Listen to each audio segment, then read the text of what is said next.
अस्सलामु अलैकुम वरहमतुल्लाहि वबरकातुह।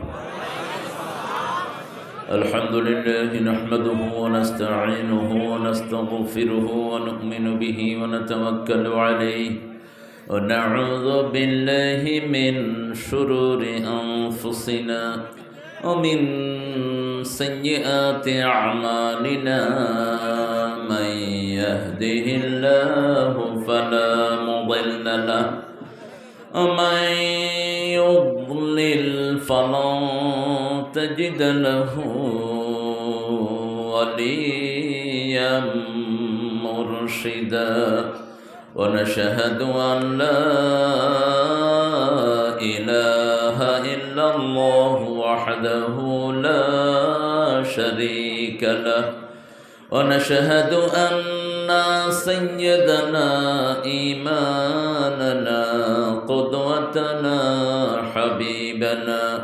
حبيبنا طبيبنا وطبيب أرواحنا محمد الذي أرسله بالحق بشيرا ونذيرا وداعيا إلى الله بإذنه وسراجا منيرا فقد قال الله تعالى في كلامه المجيد وفرقانه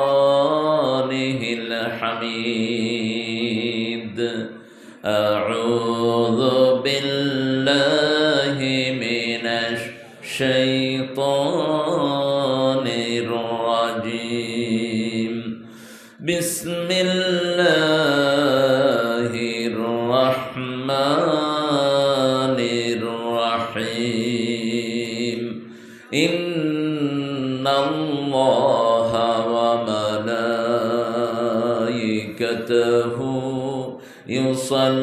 يصلون على النبي يا أيها الذين آمنوا صلوا عليه وسلموا تسليما اللهم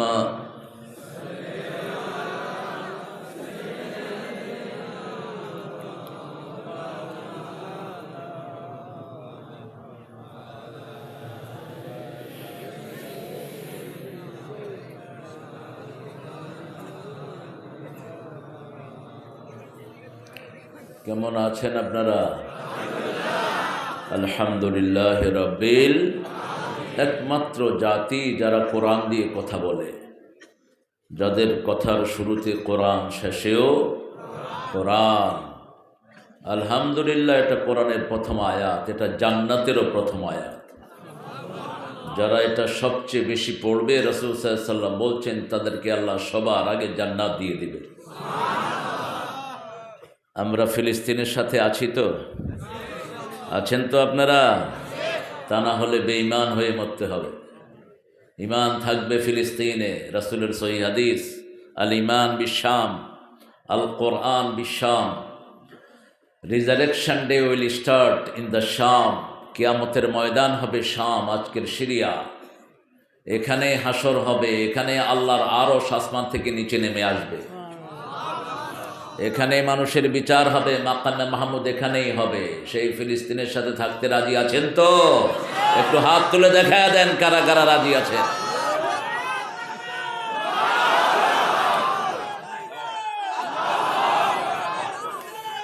তুমি কি টিকতেছ? হাতটা আল্লাহ সবাইকে কবুল করুন।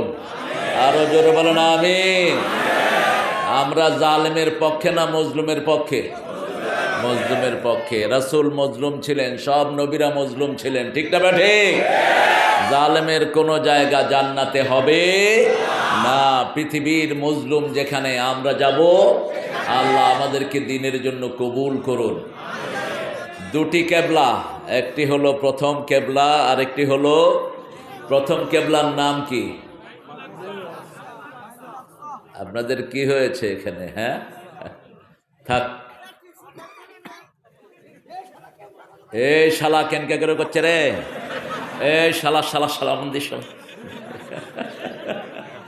ঠিক আছে, শুনেন, আজকে আমি একটা হাদিস পড়ছিলাম আসার সময়। রাসূল সাল্লাল্লাহু আলাইহি ওয়াসাল্লাম বলছেন, যে দাড়ি পাকা লোককে সম্মান করে সে যেন আল্লাহকেই সম্মান করবে।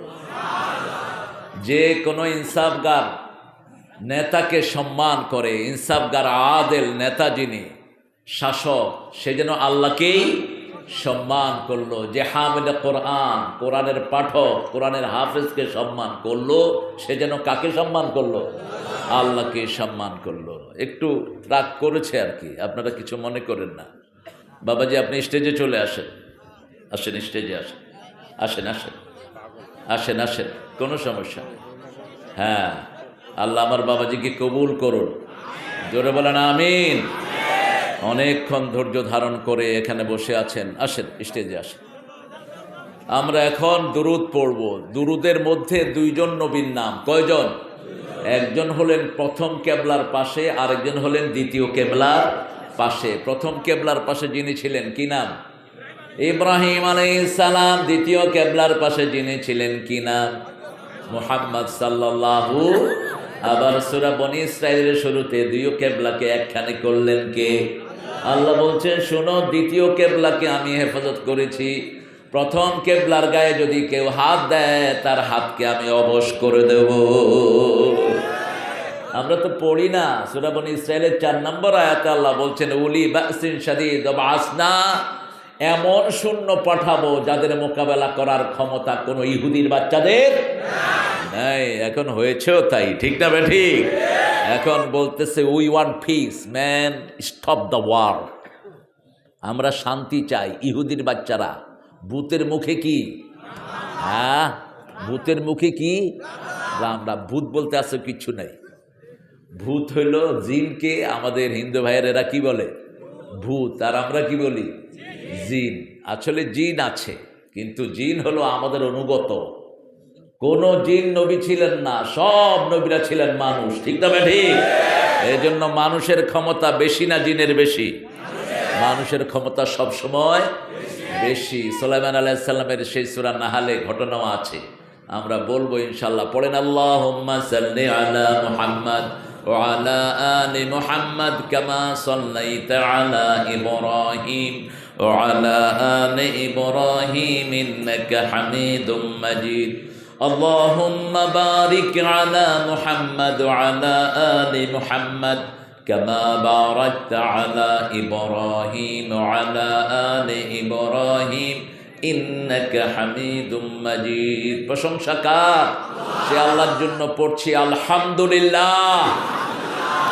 পড়েন আল্লাহু আকবার কাবীরা, আলহামদুলিল্লাহি কাসীরা, সুবহানাল্লাহি বুকরাতাও ওয়া আসীলা, সুবহানাল্লাহি ওয়া বিহামদিহি আদাদা খালকিহি ওয়া রিদা নাফসিহি ওয়া জিনাতা আরশিহি ওয়া মিদাদা কালিমাতিহি। লাকাল হামদ বিল কুরআন, লাকাল হামদ বিল ইসলাম, লাকাল হামদ বিআসমাইক হুয়া লাকা সাম্মাইতা বিহি নাফসাক, লাকাল হামদ ইয়া রাব কামা ইয়ানবাগি লিজালালি ওয়াজহিক ওয়া আযীমি সুলতানিক। জিকির করলাম কার? এখন আমাদের জিকির করছেন কে? কত বড় মর্যাদা আপনি চিন্তা করেছেন? আপনি যখন আল্লাহর জিকির করেন, আপনার জিকির করেন কে? এটা শুধু এই উম্মতের সন্তান, আগের কোন উম্মতকে আল্লাহ সম্মান দেয়নি। আগের উম্মতদেরকে বলেছেন, হে সানা ফেসরা উযকুরু নি'মাতি আল্লাতী আন'আমতু আলাইকুম, আমি যে নিয়ামত দিচ্ছি স্মরণ করো। আর আমাদেরকে বলছেন ফাযকুরুনি ওয়াশকুরুলি ওয়ালা তাকফুরুন, আমার কৃতজ্ঞতা প্রকাশ করো, কুফরি করো না। আমরা বললাম কুফরি কাকে বলে? আল্লাহ বলছেন হাদিসে কুদসি, মান যাকারানি শাকারানি ওয়া মান নাসিয়ানি কাফারানি, যে আমার জিকির করে সে শুকরিয়া আদায় করে, যে আমাকে ভুলে যায় সে আমার সাথে কুফুরি করে। আমরা আল্লাহকে ভুলবো না, রাজি আছি তো? রাজি আছি তো? আমরা কোরআনকে ভুলবো না, আমরা নামাজকে ভুলবো না, প্রতিবেশীর হক ভুলবো না। হিন্দু ভাইয়েরা আমাদের কাছে আমানত, এদের আমানত আমরা খেয়ানত করব না। আল্লাহ আমাদেরকে কবুল করেন। আমি একটা অবাক করা গ্রামে এসে পড়লাম, যেই গ্রামের সাথে রাসূলের গ্রামের মিল। আরো আসতে বলেন সুবহানাল্লাহ। রাসূল যে শহরে বড় হয়েছেন, শহরটার নাম কি? মক্কা। মক্কার চারিদিকেই নদী। আচ্ছা, সৌদি আরবের চারিদিকেই সাগর, একটা শুধু রাস্তা। কয়টা? একটা রাস্তা। আপনাদের সাথে মিল আছে না নাই? কি মিল? ওটা হলো জাজিরাতুল আরব, এটা হলো জাজিরাতুল বগুড়া। এটা হলো বগুড়ার একটি গ্রাম। গ্রামের নামটা অসাধারণ। কেউ যদি আয়সা উল্টা পাল্টা করে ধাওয়া ধাওয়া কোলা, খবর হবে কিন্তু। আমরা বগুড়া সোল, পুঁটি মাছ ধরতে গিয়ে ধরে আনলাম, সবসময় বড়টাই ধরে। আল্লাহ কবুল করুক। আমি খুব প্রীত হয়েছি। আমরা এই যে এই সুন্দর সম্মিলন, এটা বাংলাদেশে এখন কোথাও নেই, কোথাও নেই। আলহামদুলিল্লাহ বলবেন না? আমি বুঝেছি যে আমাদের প্রধান মেহমানের হৃদয়টা অনেক বড়, বড় হৃদয়ে সবাইকে স্থান দিয়েছেন। এরপরে আমার রুবেল ভাই বলেছেন যে গ্রামের সবাই আত্মীয়তার সম্পর্কে একে আরেকজনের সাথে জড়িত। এটা যে কত বড় গুণ, এটা যে কত বড় নেয়ামত। আল্লাহ প্রথম কোরআনে এটাকে হাইলাইট করেছেন। আল্লাহ প্রথম কোরআনে ইয়া আইয়ুহাল্লাযিনা আমানু বলেন না, ইয়া আইয়ুহান নাস, ও হিউম্যান বিং, এ মানুষেরা, তোরা যেই হস, যে কালারে হস, যে ধর্মে হস, এক আল্লাহর ইবাদত করো। ঠিক না বা ঠিক? উবুদু রাব্বাকুমুল্লাযী খালাকাকুম ওয়াল্লাযীনা মিন ক্বাবলিকুম লাআল্লাকুম তাত্তাকুন। সূরা বাকারা 12 নম্বর আয়াতে আল্লাহ উল্লেখ করছেন, 21 নম্বর আয়াতে উল্লেখ করছেন, তোমরা আল্লাহর ইবাদত করো, তাহলে তাকওয়া দান করবেন কে? আল্লাহ তাকওয়া দিবেন। আজকের আমাদের সভাপতি অত্যন্ত পবিত্র মানুষ, সুন্দর মানুষ। 60-এর উপরে যাদের বয়স চলে যায় এদের গুনাহ কমতে থাকে। যারা ইবাদত করে করে 60 পর্যন্ত যান, তারা 60-এর পরে গেলে বয়সের কারণে ইবাদত করতে পারেন না, এই সওয়াবগুলো অটো আমলনামায় যোগ হয়ে যায়। আল্লাহ বলছেন গায়রে মামনুন, গায়রে মামনুন, কোনো এফোর্ট ছাড়া you will get the reward. যেমন আমাদের এই প্রিয় মানুষটি হয়তো 60 বছর পর্যন্ত 12 রাকাত নফল পড়েছেন, এখন আর ওটা পড়তে পারছেন না। রাসূল বলছেন এখন যে কয়দিন বাঁচবে অটোভাবে এটা আমলনামায় যোগ হয়ে যাবে। এই জন্য মুরব্বী মানুষ দেখলেই দোয়া নিবেন। কি নিবেন? হোক তিনি হিন্দু, চুল পাকা দেখলেই তাকে সম্মান করবেন, তাহলে আপনাকে ভালোবাসবেন কে? আল্লাহ ভালোবাসবেন। আমাদের আজকের প্রিয় আব্দুল কাদের আল হাজ পীর সাহেব, আল্লাহ তাকে ইসলামের শ্রেষ্ঠ সম্পদ দিয়ে ধন্য করে দিন। তার সারা জীবনের আমলকে আল্লাহ কবুল করুন। আমাদের সহসভাপতি আলহাজ মোহাম্মদ মাহফুজুর রহমান খান বুদুল, বুদুল আসলে খুব আদরের নাম বোধহয় এটা। বুদুল অর্থ কি? আমাদের এক মন্ত্রী ছিলেন পটল। তাই বললাম ভাই আপনি এই পটলে পড়লেন কেন? কয় আব্বা পটল খুব পছন্দ করতো, তো আমিও পটলের মতো একটু গোল গাল, আমার পটল গয়াটা। খুব উদার মানুষ ছিলেন, আল্লাহ তাকে মাফ করে দেন। আমার মাহফিলগুলোতে থাকতেন, বনপাড়াতে, ওই সমস্ত এলাকায় গেলে। আমাদের বদুল ভাই, হ্যাঁ নাটোরের পটল প্রতিমন্ত্রী, মন্ত্রীও ছিলেন। আজকের আমাদের প্রধান মেহমান এইচএম গোলাম রসুল খান রানা। রানা ভাইয়ের সাথে আমি আগে থেকেই জড়িত। রানা ভাই আমাকে দেখতেন, আর আমরা গাবতলীতে এক মাহফিলে এরকম পাশাপাশি বসেছিলাম। আজ থেকে বেশ কিছুদিন আগে রানা ভাইয়ের সবগুলো পরিবারের আত্মীয় স্বজন সবাইকে আল্লাহ ইসলামের জন্য কবুল করুক। রানা ভাইয়ের অসুস্থতা দিয়ে আল্লাহ তার জীবনের গুণাগুলো মাফ করে দিক। রোগ আছে যেখানে রহমত আছে। একজন সাহাবী এসে বলছেন ইয়া রাসূলুল্লাহ আমার কোনোদিন জ্বর হয়নি। রাসূল বললেন দা লাস্তা আলাইকা রাহমাতুল্লাহ, তুই ভাগ, তোর উপর আল্লাহর কোনো রহমত নেই। রোগ আছে যেখানে রহমত আছে। এই জন্য মোমেনদের ব্যাপারে রাসূল বলছেন মোমেনদের অবস্থা হলো ধান ক্ষেতের মতো। কি ক্ষেত? ধান ক্ষেত। হালকা বাতাস হলে কি হয়? একটু নড়াচড়া করে, একটু সর্দি থাকে, একটু কাশি থাকে, যাতে তাদের সব গুনাহগুলো মাফ হয়ে যায়। আর কাফেরদের উপমা হলো বট গাছের মতো, লড়ে না, লড়লে পড়লে আর ওঠে না, বাস একবারে পড়ছে তো পড়ছেই। এই মোমেন, আমরা যেন মোমেন হতে পারি, আল্লাহ তৌফিক দান করুক। আমাদের অত্যন্ত প্রিয় মানুষ মাফতুন আহমেদ খান রুবেল, অত্যন্ত সুন্দর একটি নাম রুবেল ভাই। এই খান ফ্যামিলি মধ্যে এখানে খুব রিনাউন্ড খান পরিবার, আলহামদুলিল্লাহ। খান বুঝেন তো? খান অর্থ কি বলেন তো? খান, হ্যাঁ, বেশি খায় সর্বনা না, খান মানে হলো ভূপতি, চৌধুরী খান, তারপরে জায়গিরদার, মজুমদার, এগুলো প্রায় কাছাকাছি অর্থ। খান মানে যিনারা একটা এরিয়াকে বেষ্টনী করে থাকেন, অত্যন্ত মজবুত। এই খানটা এসছে ঈসা খান থেকে। ঈসা খানের ফ্যামিলি যারা লিঙ্ক আপ, এই ঈসা খান থেকে খান ঢুকেছে আমাদের বাংলাদেশে। আল্লাহ এই খান পরিবারের সবাইকে ইসলামের জন্য কবুল করুন। আমাদের আজকের চেয়ারম্যান আলহামদুলিল্লাহ জিয়াউর রহমান জিয়া ভাই, অত্যন্ত সুন্দর মানুষ। হ্যাঁ, জিয়া ভাইকে আল্লাহ ইসলামের জন্য কবুল করুন। আমার আগে সুন্দর কথা বলেছে, আরও কম চিল্লেবা কম, গলাটা নেয়ামত, আপনি এটাকে নষ্ট করে দিবেন না। লা তালকু আইদিয়াকুম ইলা তাহলুকা আহসিনু আহসিনু ইন্নাল্লাহা ইউহিব্বুল মুহসিনিন। তুমি নিজেকে ডেঞ্জার জোনে ফেলে দিও না। গলাটা হলো একটা শ্রেষ্ঠ নেয়ামত। কালেমা শাহাদাতে আছে আল্লাহর জ্যোতি, ঝিনুকের বুকে লুকিয়ে থাকে যেমন মতি। শাহাদাতে আছে আল্লাহর জ্যোতি। প্রশংসা করছি কার? এই গলাকে আপনি নষ্ট করে দিন না। সুন্দর বলেছেও, একটা আয়াতে কারিমা থেকে কথা বলা শুরু করেছে, 21 নম্বর আয়াত উবুদু রাব্বাকুম। তারপরে আরও কয়েকটি আয়াতের দিকে গিয়েছে আমাদের প্রিয় ইদ্রিস। মা সুমাইয়ার কথা বলেছেন, আম্মারের শাহাদাতের ঘটনা তিনি উল্লেখ করেছেন। আল্লাহ যেন তার এই সুন্দর আলোচনাকে আমাদের আমলে তৌফিক দান করেন। আবু সাইদ আসার কথা ছিল, অসুস্থতার কারণে আসেন। এই মাগরিবের পরে আপনি কথা বলেছেন, খুব সম্ভব। অত্যন্ত সুন্দর হয়েছে কথা, অত্যন্ত বাদলিল কথা তিনি বলেছেন কোরআন থেকে। আমি শুনেছি, যতক্ষণ বলেছে কোরআন হাদিস দিয়ে বলেছে, আলহামদুলিল্লাহ বলুন। এটাই হলো আসল ওয়াজ। কোরআন থাকবে, হাদিস থাকবে। খাইরুল কালামে মা কাল্লা ওয়া দাল্লা ওয়া লা ইয়াউল্লাহ। রাসূল বলতেন, শ্রেষ্ঠ কথা হলো কথা হবে কম, দলিল হবে বেশি। দলিল থাকবে। আর দুনিয়া বিদ্যালয় ওয়াল আখিরাতু বিদ্যালয়, দুনিয়াতেও দলিল লাগবে, আখিরাতেও দলিল। যেমন এই জমিটা কার? আল্লাহ। এই জমির মালিক কে? এখন এই ভাইয়েরা মালিক। দলিল আছে না? দলিল আছে। আখিরাতে যেতেও দলিল লাগবে, কোরআন আর হাদিস। কোরআন হাদিস থাকবে না, আখিরাতে গিয়ে কোনো লাভ তোমার হবে না। শুধু বলবা লা আদরি, আর ফেরেশতারা পিটায়া মাথার খুলি সব ভেঙে ফেলবে।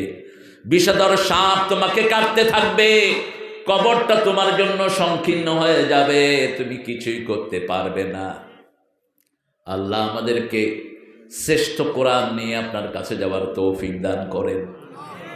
অনেক ডিগনিফাইড লোকেরা এসেছেন, আরও অনেক মেহমানের নাম এসেছে এখানে, আমি যাদের নাম বলতে, জি আমার মায়েরা এসেছেন। মায়েরা তো বেশি আসবেনই, কারণ 30 বছর তো দেশটাতে মায়েরাই প্রশাসনে আছেন। সেজন্য মায়েদের সংখ্যা বেশি হওয়াটাই স্বাভাবিক। কি বলেন? বেশি হওয়াটাই স্বাভাবিক। আমরা অনেক ডিগনিফাইড লোকেরা এসেছেন, বিভিন্ন প্রফেশনালস এসেছেন খেটে খাওয়া মানুষ। আপনাদের এখানে চাষি বেশি না জেলে বেশি? চাষি বেশি। চাষিদের সম্মান সবচেয়ে বেশি দান করেছেন কে? কোন নবী চাষি ছিলেন বলেন তো? হ্যাঁ জানে তো, দেখি কোন নবী? আদম আলাইহিস সালাম চাষি ছিলেন। রাসূল চাষিকে ভালোবাসতেন। এক চাষির সাথে রাসূল হাত মিলালেন, হাত শক্ত। রাসূল বলছেন, কি করো? বলছে, আমি মাজরাতে কাজ করি, কৃষি কাজ করি। রাসূল ওই হাতে চুমু খেলেন আর হাত তুলে ধরে বললেন, দুনিয়ার শ্রেষ্ঠ হাত এই চাষির হাত। আবার বলেছেন, আল কাসিব হাবিবুল্লাহ, কষ্ট করে হাত দিয়ে, কষ্ট করে যারা কামাই করে খায় এরা আল্লাহর ওলি হয়ে যায়। আর যারা বসে বসে খায় এরা আল্লাহর দুশমন। এরা আল্লাহর দুশমন, এরা আল্লাহর কি? এখন আমরা উল্টিয়ে ফেলেছি। যারা গদিতে বসে থাকে আমরা কই খুব বড় ওলি, এটা উলি। সব নবীরা পরিশ্রম করেছেন। সব নবীরা কি করেছেন? একজন নবী নাই, নট এ সিঙ্গেল প্রফেট যারা এফোর্ট দেননি। আল্লাহ আমাদের সবাইকে নবীদের মতো কবুল করুন। এসেছেন প্রশাসনের ভাইয়েরা, DB, SB, NSI, CID, border guard, police, র্যাবের সদস্যরা এসেছেন, হিন্দু সম্প্রদায়ের ভাই বোনেরা। আমি যে কথা শুনেছি আসলে পুরা বাংলাদেশের সিনারিও এটাই ছিল। কিছু দুষ্কৃতি কারণে আমাদের হিন্দু ভাইরা আক্রান্ত হয়েছে, ঠিক না বাটি? কিন্তু যারা মসজিদে যায় এরা কোনোদিন কোনো হিন্দু ভাইয়ের উপর আক্রমণ করতে জানে। আমাদের বাবরি মসজিদ ভেঙে দিয়েছে, আমরা তাদের কোনো মন্দিরে হাত দেয়নি, কারণ আমার ইসলাম বলেছে যে অপরাধ করবে তাকেই ধরো, একজনের অপরাধের কারণে আরেকজনকে ধরা যাবে। এখন আবার ভারতের পাশে সেই বাবরি মসজিদের পাশে বিশাল মসজিদ হচ্ছে, ঠিক না বা ঠিক? মাত্র 1200 কোটি রুপি সেটার টার্গেট। ছোট গেলে আল্লাহ বড় করে দেয়, ঠিক না বা ঠিক? দেখেন বাংলাদেশে মসজিদ বোধহয় বাড়ে নেই, কথা বল না কেন? কয়টা বাড়ছে? কয়টা? জিয়া কথা কয় না কে? আরে তোমার ইউনিয়নে বাড়ছে ঠিক, কিন্তু সারা দেশেই তো প্রত্যেক উপজেলাতে মসজিদ আছে না নাই? মসজিদ বাড়লে মুসল্লিও বাড়ে। আল্লাহ আমাদের সবগুলো মসজিদকে